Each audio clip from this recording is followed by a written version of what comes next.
Hello everyone and welcome to Superman Homepage Live. Happy New Year! Welcome to our first show of 2022. Apologies for the technical issues we had to start the show. Hopefully everyone who was tuning in live has found our new feed, and I apologize. Why should 2022 be any different to 2021 when it comes to things that go wrong? How are you, Michael? That's what I was thinking. All right, so my name is Steve Eunice. In this, our first show of 2022, January 10th, we are going to be covering a range of topics, including some villains turning up in the Flash movie from Man of Steel. We're going to be talking about the upcoming new season of Superman and Lois, Tom Welling's comments on his contract for Smallville, the latest comic books, and so much more. We're also going to turn to you for your questions and comments on any particular Superman topic you would like to discuss. And to let you know how all that works and how you can get involved in tonight's show, let me introduce you to my co-host, Mr. Michael Bailey. Hey, Mike. Hey, Steve, how's it going? So far, so good. Yeah. And You're you? going to notice that there's a white space over here on my wall, I did and that's notice that. because Asgard Press did not do a Superman calendar this year. And I'm a little salty about that, but yeah, I'm going to be mad about that for most of the year. Anyways, no one cares about that watching the video. They are here because we are talking about Superman, and Superman Homepage Live wants to hear from the people that are watching us live on YouTube right now, no matter what feed we have to hop onto, because we always have to hop onto a new feed. So how do you do that? Well, about halfway through the show, if we don't have too much to talk about, we like to take calls. And for that, you're going to need Skype. Go to Skype, find Superman Homepage, and tell us that you'd like to be on the show. Now, how do you tell us? You got to message us. Why? Because, as you see, every week, this is a house of cards, and it could get knocked down at any point. Also, if you're using an external speaker to watch Superman Homepage Live, please mute that when we have you on the call, because we are on a bit of a delay, and that can screw things up, and it sounds all weird. Yeah. Wrong button, I'm out of practice. So if you want to get involved, the other way you can do it is, if you're watching live via YouTube, participate in the comments. Michael and I will keep an eye on your comments and questions, and as the show goes on, we will react to those as necessary. Also, if you'd like your question or comment featured live on the screen during the show, that's called a super chat. All you have to do is click the dollar symbol there beneath you on YouTube. A slider will appear on your screen. You decide how much you want to donate, and we will feature your comment or question live on the screen as the show goes to air. And thank you to our sponsors and patrons. Our patrons are Douglas Meacham, John Patrick Van Pelt, and Tina Murray. And here is our sponsor. Thank you to our major sponsor, Blazed Candle Co. They offer everything from dark sense of humour to positive uplifting candles. They even do custom orders. Place your order today at blazedcandleco.com or use the QR code on the screen for all of their websites and social media. Blazed Candle Co. Lighten up. Lighten up indeed. Now, Michael, how has 2022 started for you so far? Anything interesting other than not having a calendar on your wall? Well, I have a calendar. I just have to take it down because it would look really bad. The one I have does not match the theme of this show. But no, it's work has been weird. But it's just gearing up for the premiere tomorrow night of the second season of Superman and Lois. Yeah. So Superman wise, that's what I've been doing, that and avoiding people arguing about the rumors that are circulating about the DCEU. That's been the first week of my year, avoiding social media and being excited about a TV show. Yeah, avoiding social media is a big one, especially with what's been going on and people commenting on things that are rumored and things that are not happening and are happening, and it's just a minefield that you have to kind of wade through. But here on this show, we give you the good source, the good stuff, the stuff that you know that's real and truthful, and there's no BS when it comes to the Superman Homepage Live. So let's get into some of the topics we have on hand to discuss since we've last been on the show. I'm just going to go through some of the highlights of the things that we've seen. And one of them is that Warner Brothers has confirmed that 2 characters from Man of Steel will be appearing in the upcoming movie The Flash, with Faora and Zod set to make appearances on The Flash. I'm curious because we know that there's a Supergirl, Mm. and I'm kind of curious if that on this world she is the daughter of Faora and Zod. Interesting. Since she has darker hair, and I know that things are different, like in the comics, she's the daughter of Superman, blah blah blah, in the Injustice world. But no, it's both cool that this is happening, and it just, but also on the other hand, it adds the fuel to the fire of these people who are fans of the Snyder side of things in the DC movies. Like they just can't accept anything. It's just kind of sad at this point. But no, that's cool. I'm just curious about who's not going to be in this film. I think those are going to be the press releases we're going to be getting soon. Yeah, it's a weird one in that we have so many different characters popping up, different versions of the Flash, different Batman, Supergirl, Zod, and Faora. Sadly, no Henry Cavill. He is not appearing in the film as far as we know, but we do know that the Flash will race into theaters on November 4th later this year. So we do know, as you said, Sasha Calle is playing Kara Zor-El, Supergirl. Which version, we don't know. Maybe other Kryptonians could pop up. We'll have to wait and see later this year. Yep. Looking forward to that, actually, in a weird way. Yeah, and the other movie news out there that's not really movie news, but we're just kind of like flashing back to the movie Superman 2 and Superman 3. Saw this video pop up, came across my feed. It's an old one of The Tonight Show starring Johnny Carson, in which Richard Pryor was a special guest back in May 1981, and Carson asked Pryor what films he likes to go see. Is he mostly into comedies? What does he like to go see? And this is what he had to say as far as his preference for films.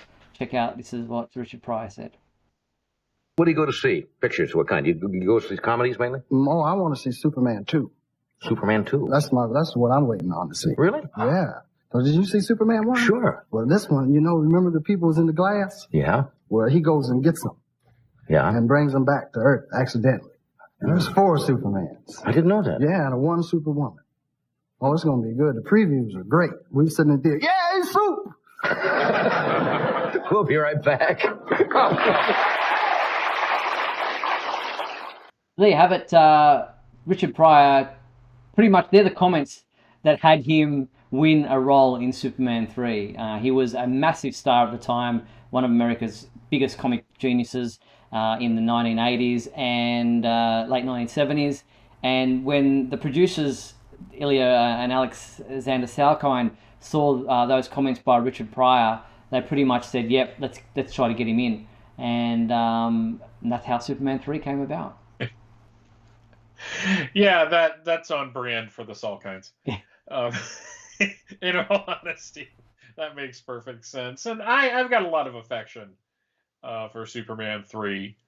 I will say that Richard Pryor's parts usually aren't on that list, but I why complain about a film that's almost 40 years old at this point? Yeah. So, oh my God, it's going to be 40 years old next year.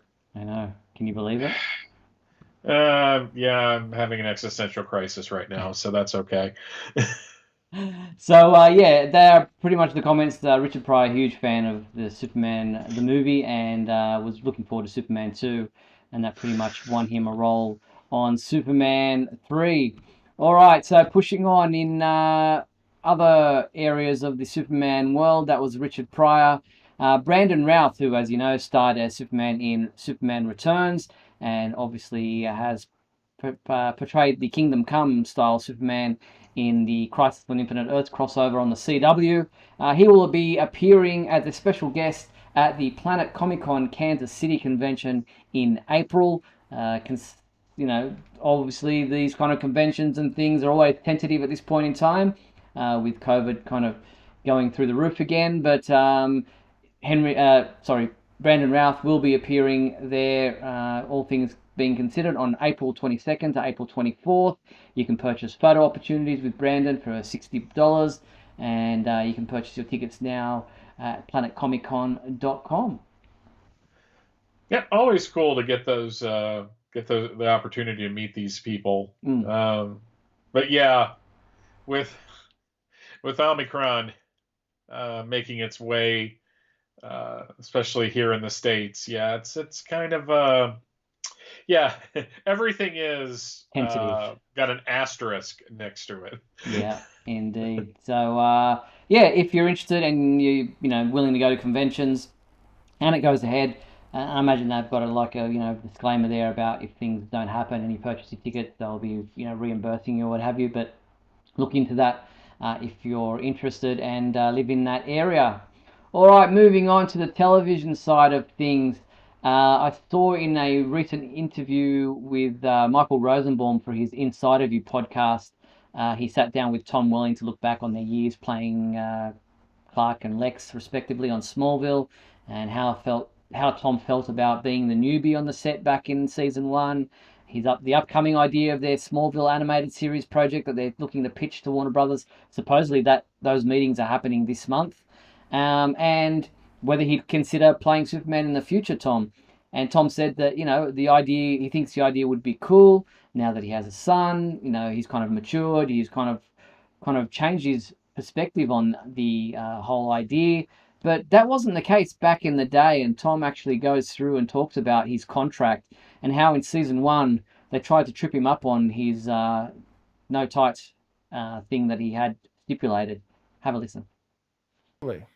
How many times did they try to kind of convince you, like, let's do it, it's time, let's do it, let's get in the tights? Well, there was never that conversation. So the conversation went, yes, and going back to your being so naive, I was so naive that I was just like, I had some experience with contracts before and how they can maybe sound good, and once you go through them, they can work against you. And so with this one, and I had other options at the time, and I was like, okay, here's the deal. Like I read the script, kid in high school, we don't know who he's going to be. And I never wanted really him to be Superman. So in my contract was I would never put on the cape or the tights or the suit. I think it was like halfway through season 1, they just put out a script and Clark's like flying around with a suit on and stuff. And I remember just sort of saying, you guys know that that's not going to be me. Like it's in my contract. You said that. Yeah. And they were like, okay. And they rewrote it. I think they were just trying to see if they could test the waters. And by the way, if Clark was in his suit as Superman season 1, we would have never lasted 10 years. Right. Because that wasn't what the show is. Right. There's Lois and Clark and these other shows that's what it's about. It's about them being in the suits and saving the day. Right.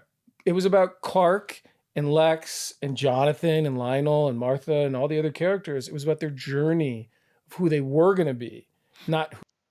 There you have it. There's Tom talking about how they tried to slip in a season 1 episode where he gets into the suit and flies around, and he was like, no, this is not happening. And as he says there, if that had happened in season 1, they would never have lasted 10 seasons.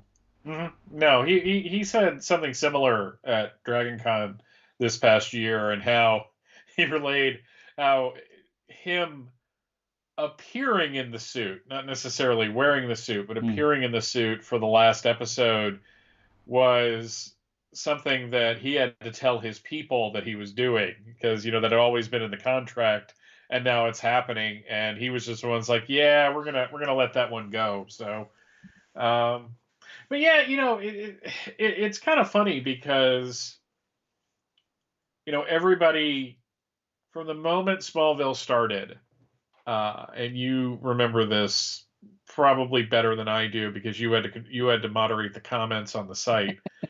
Like whenever they were talking about a Superman movie, it's like Tom Welling. Tom Welling Yeah. has to be Superman. Yeah. Tom Welling has to be Superman. And even after Brandon Routh was cast, they're like, no, it should be Tom Welling. And then when they were doing Man of Steel, they're like, oh, it's coming up right after Smallville's over. It's got to be Tom Welling. And he had no interest at the time. But, a man gets older and, he sees things very clearly. And there's one thing I do know, Steve, is that if you give somebody a check, they'll probably do it. Yeah, indeed, exactly. So good luck to him. He obviously knew what he was doing at the time, even though he was a rookie. He had his head screwed on and had his priorities, and the lines in the sand that he wasn't willing to cross. And I think for the most part, we were all the better for it. Yeah, no, I agree with him 100% now. I didn't feel that way at the time. No. But now, with hindsight, and I kind of saw it in 2011 when the show ended. It was just like this was always the point of the show. The fact that it lasted 10 years was kind of a fluke, really. Yeah. It was just because it was one of the higher rated shows on the network, so they kept renewing it and renewing it. And I've often said that if you look at the season finales of season 8 and 9, they could have easily have tweaked those to have those be the series finales. But it did go 10 years. I don't think you're ever going to see that again. No. I honestly think what the CW shows have proven more than anything is that these characters kind of have a shelf life. Yeah. And there's a point where you just run out of stories to tell with them on a weekly basis. And I know that seems counterintuitive because they're comic book characters. People have been telling stories in the comics for Superman, it's over 80 years, but how many times have they restarted? How many times have they revamped? How many times have they repeated stories? And you can't really do that with television. So I don't think we're ever going to get a 10-season comic book show unless The Flash proves me wrong. But then again, the CW's up for sale. So, I don't even know if there's going to be a CW superhero universe soon. I'm kind of worried for Superman and Lois. Anything is possible, I guess. It's really, you just got to take everything with a grain of salt, correct? Yeah, that is true. All right. So, pushing on, after Tom Welling's comments there, obviously the animated series idea is out there. We just have to wait and see if that pushes ahead. In the comment, who was it? Mind the Gap, reminding us that there is the My Adventures with Superman animated series coming up. We should hear more about that soon. So there is animated stuff happening on TV with Superman, other than the proposed Smallville animated series, but we'll keep you posted on all fronts. All right, so pushing on, speaking about animated series, HBO Max are adapting Brian Michael Bendis and Ryan Sook's run on the comic book title Legion of Superheroes as an adult animated series. Your thoughts? Yeah, I'm not surprised. Gee, Bendis is having a good run with getting adaptations. Yeah, I was about to say that Bendis, and it's not. Here's the thing: I could say that Bendis is lucky, but Bendis has talent, and he has an audience, and he has straddled the line of Hollywood and comics for decades now. Yeah. So it just makes sense when you're restructuring your comic book universe, and maybe his Legion of Superheroes, I don't know how well it was selling, but if you've got a guy that can do both, it's like why I'm surprised. It's why Jeff Johns became a producer for all of the CW shows and the movies. It's because he knows both worlds. So I don't know if I'm into an adult animated series based on the Legion of Superheroes, because I think deep down the Legion of Superheroes should be targeted to a younger audience.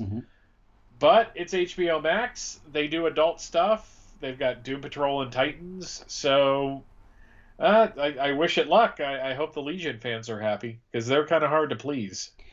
Yeah, we'll just have to wait and see where this goes. We'll give you all the details as soon as they come to hand as far as this is concerned. Um, so Legion of Superheroes, a TV show, animated series for an older audience. It's you know who knows where it's going to go, which characters will appear. Will Superboy be in it? If it's based on the animated, the comic book title that Bendis wrote, then Superboy did play a pretty major part in that. So, yeah, we could be seeing some casting information in that before you know it. Yep, absolutely. All right, so that's the TV animation side of things. Before we get into Superman and Lois, which, as we know, is about to get into its second season, the Warner Brothers Home Entertainment has announced that they are releasing the sixth and final season of Supergirl on Blu-ray and DVD, as well as the complete series on Blu-ray. Here is some of the box artwork for this. There is Supergirl, the sixth and final season, the Blu-ray cover for that, which will be released on March 8th. And here is the artwork for the complete series, which will be released on Blu-ray.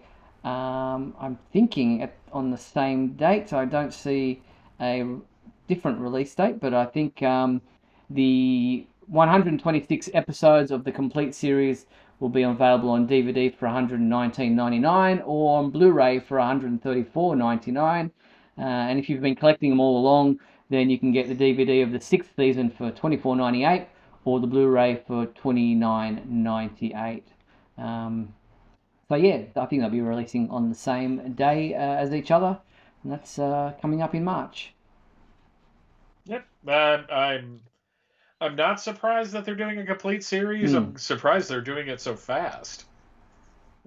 Usually they let the last season kind of sit, and then they announce the big box set for the complete series. So it's so hard to decide when you're going to buy something these days because they do this. Exactly. Well, I mean, I guess if you've been buying them all along each season, then you're just going to pick up the sixth and go, I've got the whole series. But if you haven't, then you're going, well, the sixth season is out. I might as well just collect this box set of the complete series now that they're all released. But like you said, it's so hard to know because in 6 months' time they're going to come out with the collector's edition of a Supergirl box set that's got bonus material that was not there before, or bloopers that weren't included, or whatever it might be. They're always kind of gouging you for more, but I mean, that's their prerogative, and that's how they make money. But don't be surprised if another one does come out later down the line. Yeah, absolutely. All right, but as we mentioned, the new season of Superman and Lois is upon us. It's airing tomorrow night, January 11th, on the CW, and tomorrow night here in Australia, which is Wednesday, January 12th. And the CW did release a new poster image, which is behind me, but here is the image for you to see without my head in the way. That's the new poster image. It says "Small Town, Big Secrets." And as you can see there's fire, lightning, helicopters over Smallville, and Superman and his family, Lois and Jordan and Jonathan there beneath. Yeah, kind of spooky. Yeah, who knows what's going to happen in season 2. What we do know is that we have the synopsis for the first episode, which airs tomorrow night. It's titled What Lies Beneath. It airs at 8 p.m. Don't forget the new time because it was 9 p.m. last year, but at 8 p.m. On the CW. And it says season 2 opens with the dust still settling in Smallville following the shocking outcome of the confrontation between Tal-Rho and Superman. Lois and Clark struggle as a couple while Chrissy adjusts to running the Smallville Gazette with Lois. Jonathan faces new challenges on the football field, and secrets threaten to destroy Jordan and Sarah's growing relationship. Meanwhile, Kyle grows concerned over Lana's involvement with a new mayoral candidate. Lastly, John Henry Irons and his daughter Natalie attempt to make this new Earth their home. Yeah, they got a lot going on there. A lot going on for this opening episode. A lot to think about. And this episode is directed by Everwood's Gregory Smith. No, I'm looking forward to it. I do think it's kind of funny that you've got What Lies Beneath as the title. as the title of this episode and The Ties That Bind. I think those are movie titles as well. Yeah, you're not wrong. I think they are. I mean, What Lies Beneath was So, kind of like a bit of a murder mystery kind of. yeah. And as you said, the second episode is titled The Ties That Bind. And in this episode, January 18th, Clark opens up to Lois about his ongoing struggle with visions and admits that there is only one person who might be able to help. Meanwhile, Lana receives some unexpected news and tensions begin to rise between Lois and Chrissy. Lastly, Sarah breaks plans with Jordan to spend time with Natalie. And this episode directed by David Ramsey. Yep. Ooh, good. Glad he's coming back. Yeah, so some interesting developments. And then we have also for the third episode, which is The Thing in the Mind. Now, I don't think that's a title of a movie. Yeah. Could be a I B don't think there is. B horror film somewhere down the line. Yeah. But The Thing in the Minds will air on January 25th, and that episode synopsis reads: Lois reaches out to retired General Lane as Clark's visions become worse during heated arguments with both Jonathan and Jordan. Meanwhile, Lana shares her frustrations with Kyle. Lastly, Natalie learns that her father didn't follow through on a promise he made to her. Oh. No, it sounds like the plots as they're being released, and of course those synopsises are always very vague on purpose. Yep.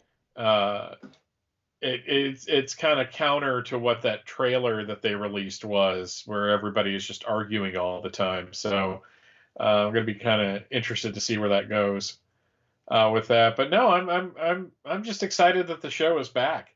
Yeah. You know, and earlier than we got it last year.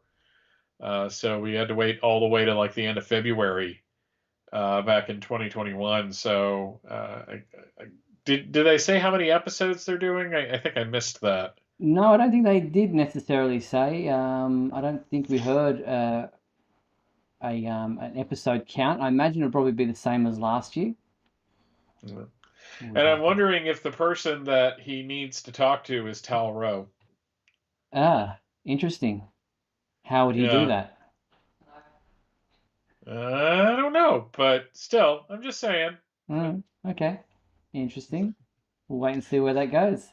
They have revealed, well, that's showrunner Todd Helbing revealed in a interview with SFX magazine that Clark and Lois will be dealing with multiple villains in this upcoming new season.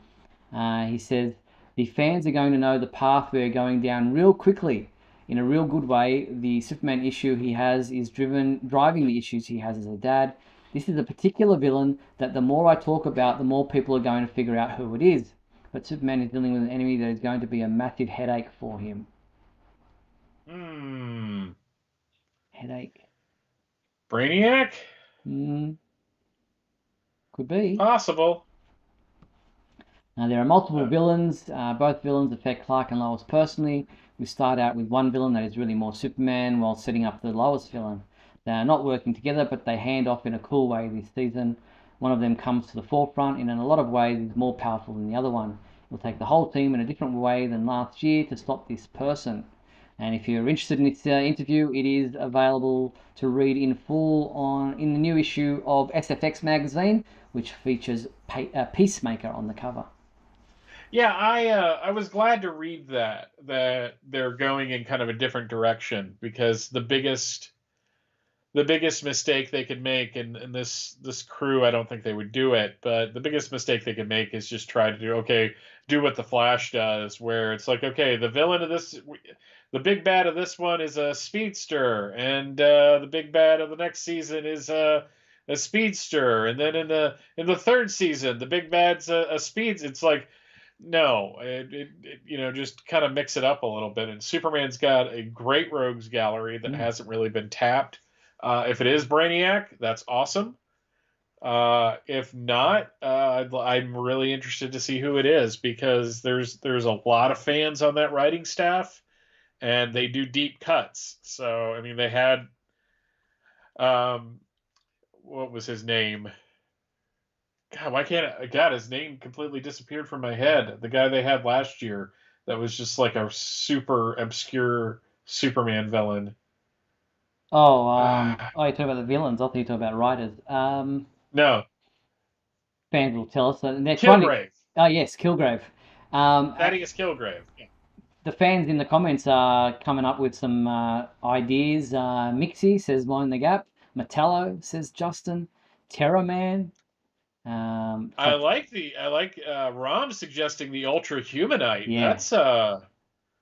That's Draga. I don't think they're gonna do Draga.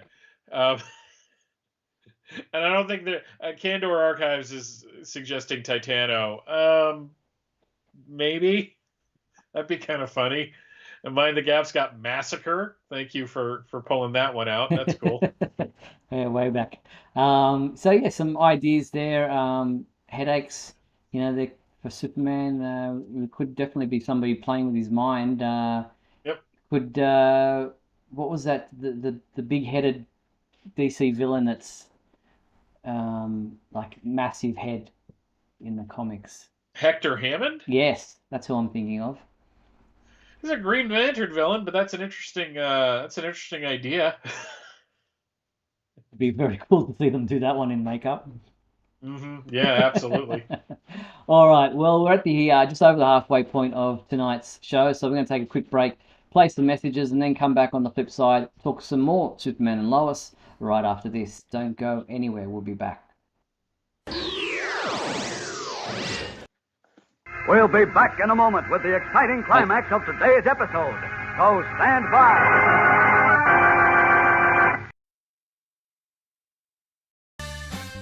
If you're enjoying Superman Homepage Live, then please like and share this video with your family and friends. Also, if you'd like to subscribe to our YouTube channel, then you can click on the bell to receive notifications whenever we post a new video. You can also join our YouTube membership program, just click the join button below. Or you can become a patron and support our website by going to patreon.com/Superman homepage.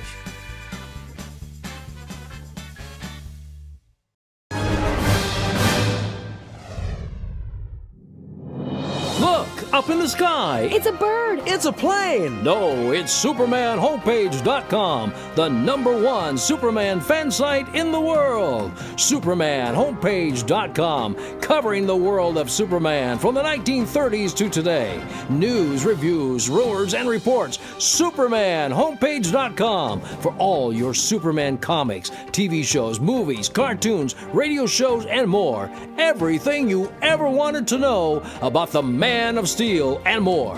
SupermanHomepage.com. Thanks, Superman Homepage, for all the support over the years. I really appreciate it. I'm Matt Balmer, the voice of Superman and Superman Unbound, and this is the Superman Homepage. Right here on Superman Homepage. Attention, Superman fans. Superman glasses are coming to Taco Bell. That's right. Taco Bell is offering Superman glasses with exciting scenes from the movie. There's 6 of them. Every time you buy a medium-sized Pepsi-Cola, you can buy a Superman glass. But supplies are limited, so hurry down to your Taco Bell and start your own collection of Superman glasses. Superman glasses, now only at Taco Bell. And we're back on Superman Homepage Live, where, as I mentioned, new episodes of Superman and Lois air beginning tomorrow night. And they released, the CW that is, released a number of behind the scenes kind of little interviews, videos with the cast members. We, before the break, played, before the break that is for the new year, played the ones with Tyler Hoechlin and Elizabeth Tulloch. And there were some more for the rest of the cast, but here were the ones. Well, he was the first one with Alexander Garfin talking about, well, Not My Father is the title of the video. Check it out. This was my shot, Dad. This was my chance to show the D-bags at Metropolis who I am. My favorite scene then would probably be in episode 6. I get it, okay? I know what it's like to be picked on. Yeah, but you get to grow up and you get to be Superman. Who am I? It's just a point in which Jordan is very honest with his father. I wanted to be good at something. That was all. That's not what your powers are for, Jordan. Yeah, I'm not you, okay? I put this ground floor to the character and also this ground floor to the understanding between those two characters that I really enjoyed. His powers have been growing. Something that people will be looking forward to going into season 2 is seeing how he starts to further explore his powers. Hey. And also how he further explores his relationship with Sarah. There's something I have to tell you. All right, so that was Alexander Garfin talking about Jordan. Now here's the next one, which is the interview that the CW released with Jordan Elsas talking about Jonathan. What are you doing? Trying out for the team. That is a terrible idea on so many levels. Favorite episode and favorite scene, I would say. Big fan of the football scenes we did in episode 3. What about your powers? I'll go easy. Do you even know how to do that? Alex and his double were doing these football hits. And these guys were getting yanked on a wire, like in the mud and rain. It was great. It was a really good time, really fun day.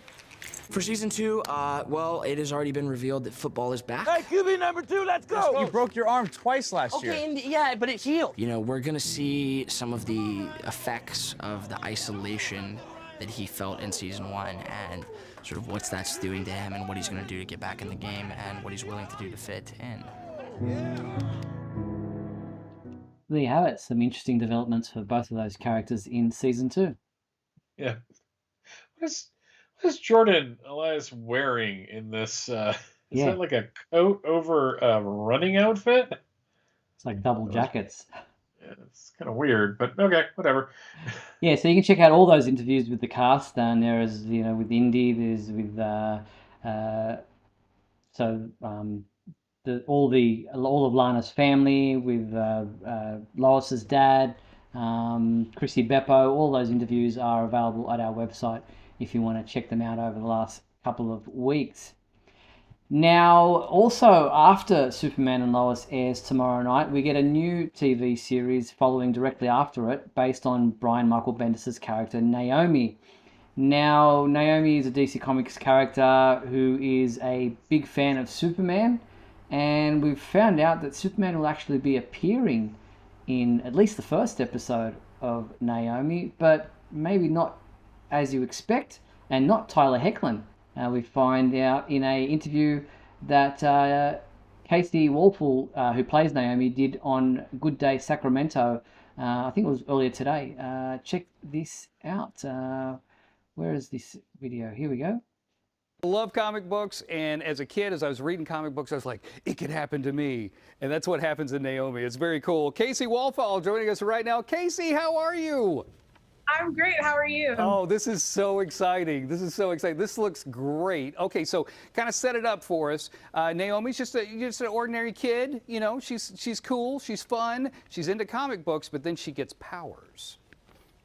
Yes, she's a 16-year-old girl. She skateboards. She's cool. She's fun. But then she gets into powers. And I think that the question of the show is, who am I? And she learns more every episode about her hidden destiny and who she really is. Oh. Okay. I'm in. I'm totally in. Does she get a suit or no suit? I think the suit in the comics is great, and I cannot wait till Naomi gets one. Oh, okay. Wow. Okay. So you're tap dancing around there. I like that. I like that a lot. She's so adorable. I really wish that she would be my daughter's best friend. I can see them hanging out all the time. Now, she is a Superman fan, and she sees Superman, but what Superman are we talking about here? Are we talking about the Superman and Lois Superman, or a different version of Superman? I think that Naomi exists in her own universe. Oh, okay. So Tyler Hoechlin, who plays Superman and Lois, was not on the set, but I'm excited for fans to see that take on Superman, especially in the first episode. Oh, okay. Now you are. So there you have it. There's part of the interview which she says that Naomi is in her own universe, but and Tyler Hoechlin wasn't on set. But I'm excited for fans to see that take on Superman, especially in the first episode. It's going to be interesting. We might just see, like we saw in the video there, just him zooming around. Yeah. They got the guy that was on Supergirl. He's just going to be in the shadows again. He's the shadow Superman. Oh, well, it'll be interesting to see. But as I said, the first episode of Naomi airs directly after Superman and Lois' Season 2 premiere at 9 p.m. on the CW tomorrow night. So check that out if you're inclined. All right, let's look to the comic book side of the world. And if you're a comic book fan and a comic book reader, here is what you have to look forward to this week. And then we'll get into the fan favorite segment and the history segment. But here is the comic books out this week for Superman fans. Let's check them out. We have, turn off Superman and Lois right there. We have Justice League versus the Legion of Superheroes. This is a new 6-issue miniseries written by, yes, that man again, Brian Michael Bendis. And it is available in this variant cover with Superman there. And then also out this week, if you're interested, is issue 5 of the 7-issue miniseries Titans United, in which I believe Superboy goes through a bit of a name change or a bit of a change in personality. I think the phrase Black Zero might be mentioned. And that is also available in this variant cover as well. That'd be interesting because they did that. They had that variant during the Hypertime story back in 1999. God, 1999. Showing your age. Sorry. Having another existential crisis. The second part of that story, by the way, has my first letter ever printed in a comic. So cool. I think that's another reason why I have such affection for that. But yeah, the Justice League versus Legion of Superheroes, I'm actually kind of surprised they're doing that. Mainly because that just seems kind of desperate. But I'm sure the story is great, and everybody who likes it is going to like it. I'm not going to be the fuddy-duddy who's complaining about new comics, because that would just...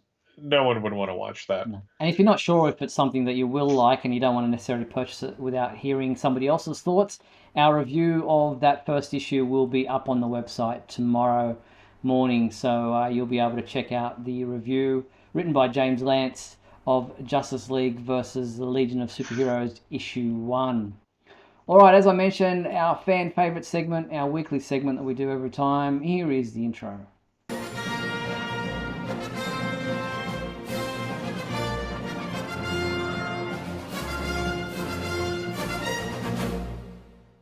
All right, Michael, what was our fan favorite question from last week, or last show, I should say? What is your favorite Superman Christmas decoration? And JP Rocha wrote in that he got this Superman Funko ornament. There you have it. That is the cute one of Santa, Superman tearing open the suit with a very festive blue suit underneath.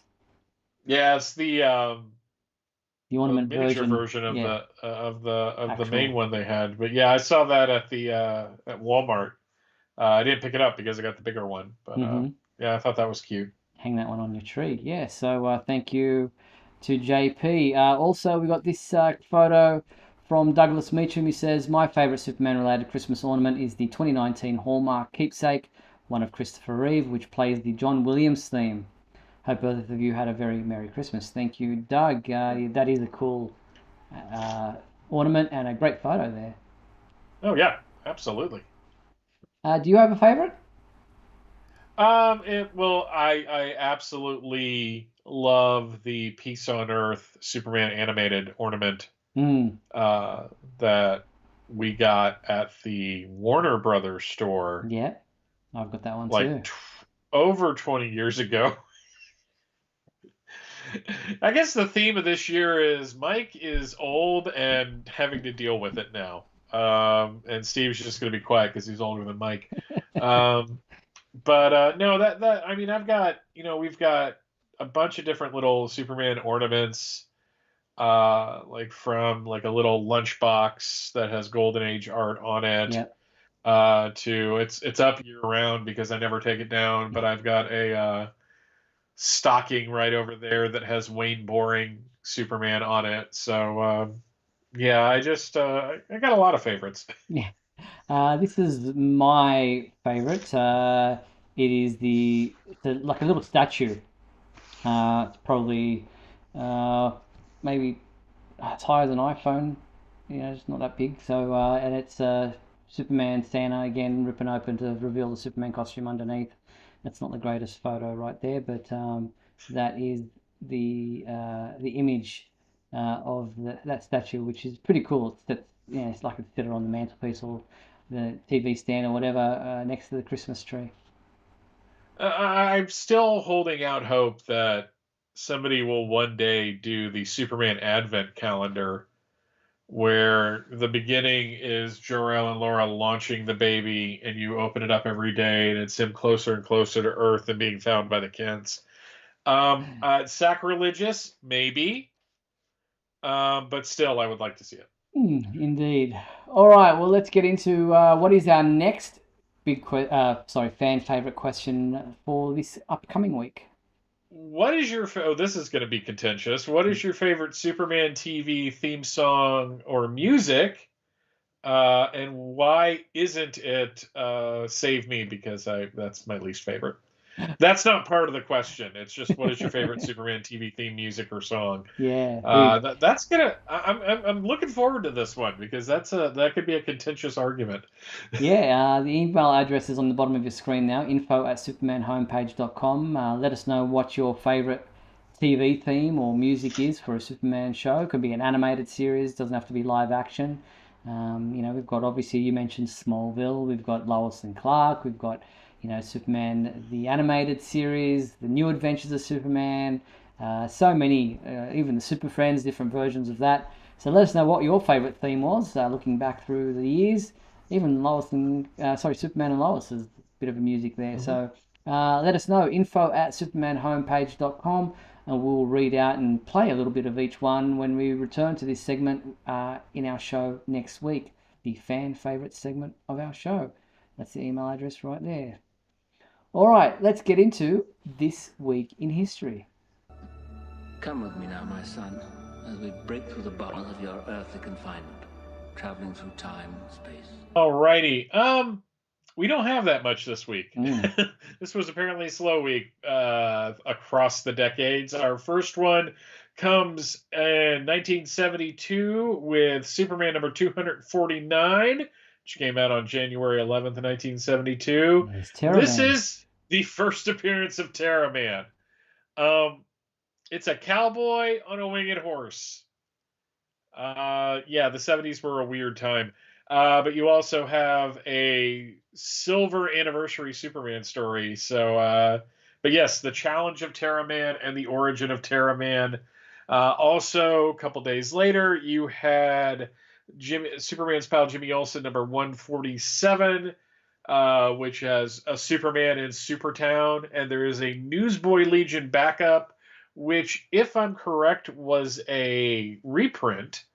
The Scoop of Suicide Slum, which is just kind of a cool thing to say. Yep, that was a reprint from Star Spangled Comics number 13. Oh, wow. So DC was doing that at the time. They filled out the pages with Golden Age reprints.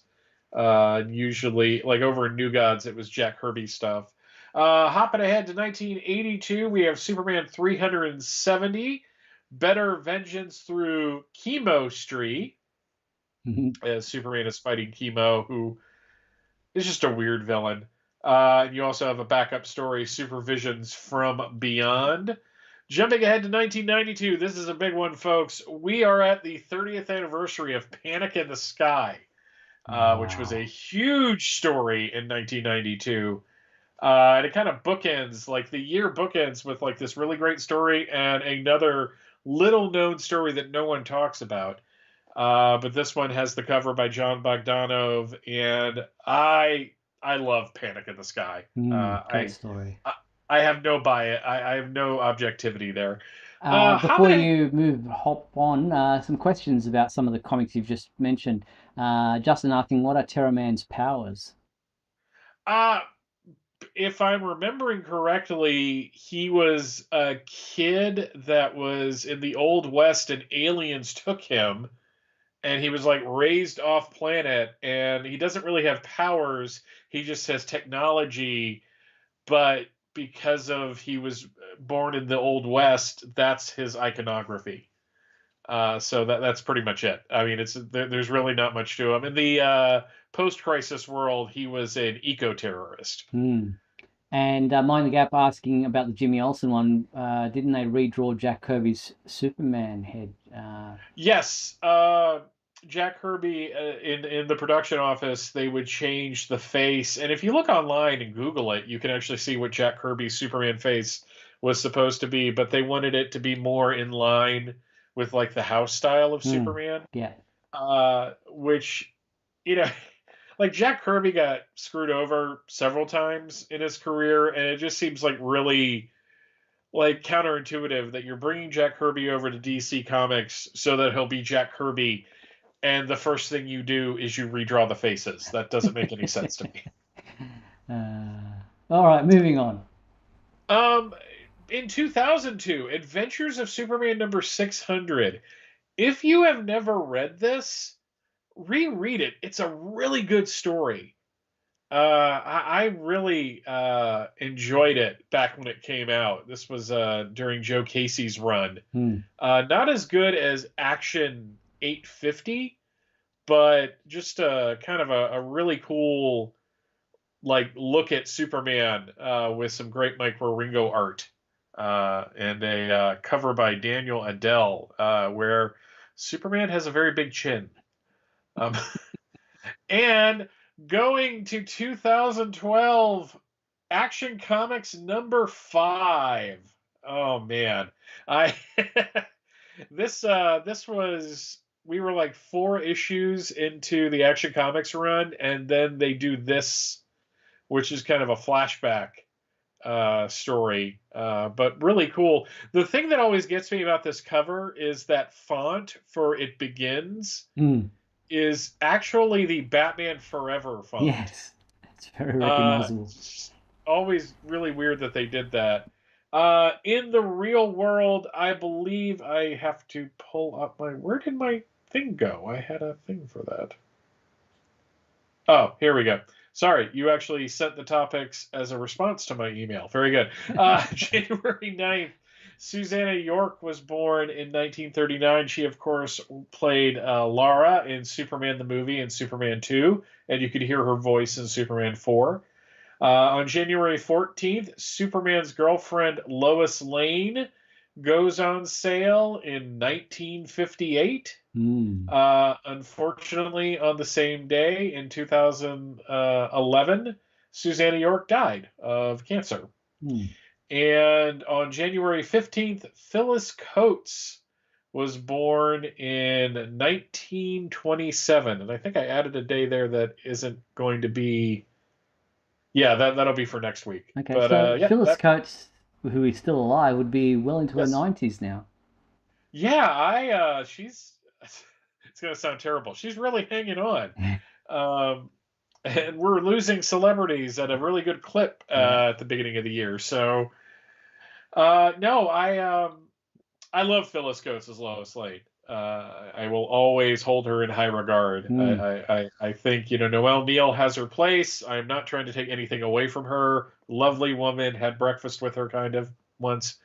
But, man, Phyllis Coates was good. Yeah, in that first season of The Adventures of Superman. It had a different feel and everything to the upcoming seasons after that. And she decided not to come back as Lois, so was tied up doing other things. And so they brought back Noelle Neal, who had done the Kirk Allen serials. So, but yeah, she was a great Lois in that first season with George Reeves. Yep. All right, just quickly, I want to mention I personally interviewed Tom Taylor for an exclusive interview. We had a good chat in which we spoke about him writing Superman, Son of Kal-El. I asked him about the aging of John Kent and his thoughts on that. We spoke about the controversy of John coming out as bisexual. We spoke about whether there's confusion with Superman Clark Kent and Superman John, whether or not John would be getting his own name down the track. And you can see all the answers to all those questions that I've posed to Tom Taylor in our exclusive interview, which is up on the website. It was dated December 23rd. So if you missed that, you can check that out. Just do a search for Tom Taylor at supermanhomepage.com. And don't forget, the Superman celebration is taking place this year. Back in June it is, after having been pushed at a later date in 2021. It will be taking place across 3 days, across June 10, 11, and 12 in Metropolis, Illinois. So if you are interested, make sure you check out the Superman Celebration June 10 to 12 in Metropolis, Illinois. Check out supermancelebration.net for further details. And that pretty much brings us to the end of tonight's show. I want to thank all those who tuned in to watch tonight's show, especially those who've managed to find our new feed after little technical issues we had at the beginning. Thanks to our patrons, Douglas Meacham, John Patrick Van Pelt, and Tina Murray. And thank you to our major sponsor, Blazed Candle Co. And thank you to you, my co-host, Mr. Michael Bailey. Thanks, Mike, and Happy New Year. Happy New Year to you too, sir. Pleasure as always. And don't forget, if you missed part of the show, tuned in late, you want to check it out all in full, you can do so both at supermanhomepage.com and our YouTube channel. Michael and I will be back next week on January 17th for another edition of Superman Homepage Live. We hope you'll join us then. Until then, be sure to check out supermanhomepage.com for all your daily news updates on everything surrounding the Man of Steel. I'm Steve Yunus on behalf of myself and Michael Bailey. Thanks for watching Superman Homepage Live, brought to you by supermanhomepage.com.